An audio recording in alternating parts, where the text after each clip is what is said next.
Hello guys, how's it going? Today I'll be talking about Monster Hunter World. This is the review for the PC version. I put in close to 60 hours on the game and on a not so decent computer, but that didn't detract from my experience. I was able to play the game just fine. Monster Hunter World is a game where you do exactly that. You hunt monsters. It's as simple as accepting a mission, the game refers to it as investigations, and off you go with some weapons and armor and maybe a couple of friends, and you hunt monsters. Small monsters and large monsters, birds to lizards to dragons, they've got a nice variety here. The monsters that you successfully hunt will drop valuable items that are needed to craft stronger weapons and armor, so you can then hunt stronger monsters who will then drop stronger items and stronger weapons and armor. There are some optional fetch missions and collect missions, but the meat and core of Monster Hunter is monster hunting. No surprises there. You begin your story by choosing what your character looks like and their gender, and off you go on a boat sailing across the sea to the new world. You're placed in the role of a high-rank hunter in the 5th Fleet.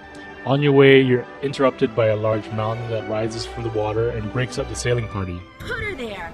I happen to be an A-lister myself. Whoa,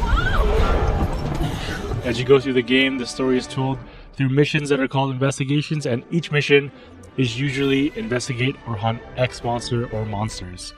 Your character doesn't speak at all, he just nods his head, so there's little emotion or reason to care for your character. What are you doing? Whoa!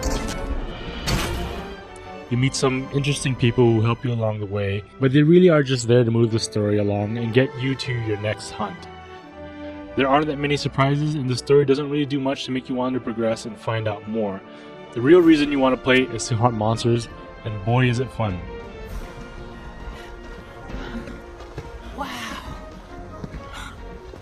There are 14 different weapon types to choose from, all with their unique playstyles, strengths, and weaknesses. This level of depth in a game is just crazy. You can just spend hours upon hours just testing each weapon to see if it fits your fighting style. It's almost too overwhelming to see the list of weapons because you want to try them all, but as you progress through the game and start gathering items for upgrades, you'll notice that you'll only be able to upgrade 2 or 3 weapon types because the game just doesn't give you enough materials to upgrade every weapon. You have to hunt monsters constantly to fill every upgrade tree. So each weapon has an upgrade tree, and again, it's very overwhelming. As you upgrade weapons, they increase in damage of course, but some trees also grant elemental damage and ailments that help aid in battle. Missions are done through the post board, and you'll find yourself coming here before any mission. You have to. Think of the story missions as regular quests with story cutscenes thrown into them. Look at those Custodon. Something's up here.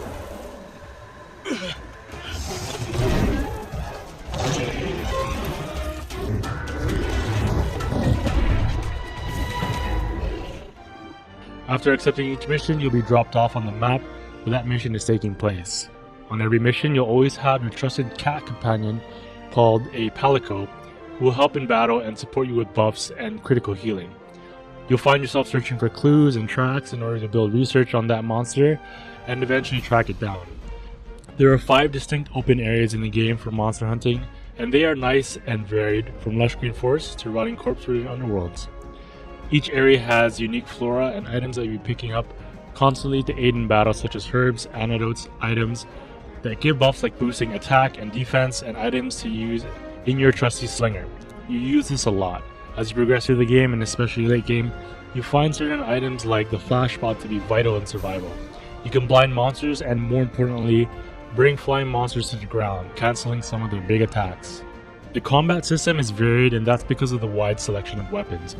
You can be a heavy hitter and sacrifice speed for power, or you can be nimble and attack swiftly. If you don't prefer to be up close and personal with monsters, you can fight at a distance with some of the ranged weaponry. There's a weapon in this game for everyone, and it really extends the replayability. Monster Hunter always has a very diverse group of enemies to take down and strategies to consider. Some monsters are weaker than others to certain elements, and you need to adjust your weapon accordingly. Each monster feels unique, and the game truly makes the monster come alive with their attack patterns and behaviors. The real fun doesn't start until after you beat the game, and more opportunities to make stronger gear becomes available.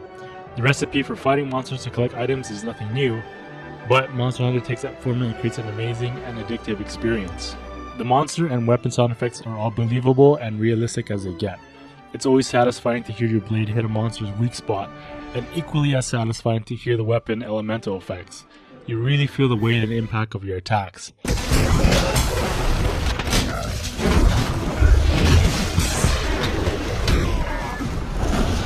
The music is a good mix of orchestral notes and always makes it feel like you're on a quest or on some grand mission to save the world. The graphics in this game are not exactly leading edge, but they do manage to create a believable world full of energy. The animations on the monsters are done so well, and that really makes them come to life. The armor sets and weapons you create all look amazing. It's one of the reasons why you go out there to hunt, so you can make cool looking armor, and some of the armor sets look awesome. They also look different depending on what gender you choose, so kudos to Capcom for doing that and putting in the extra work. Despite some of the technical setbacks and disappointing launch, the game's core mechanics of hunting monsters still shine through. It's addicting and satisfying to hunt and forge items. Playing cooperatively is a plus, and I highly recommend that. Who doesn't want to take down a dragon with a couple of buddies? I really hope Capcom finds the time to fix the issues I mentioned earlier, and hopefully the great success the game has garnered worldwide spawns a sequel that we can enjoy in the future.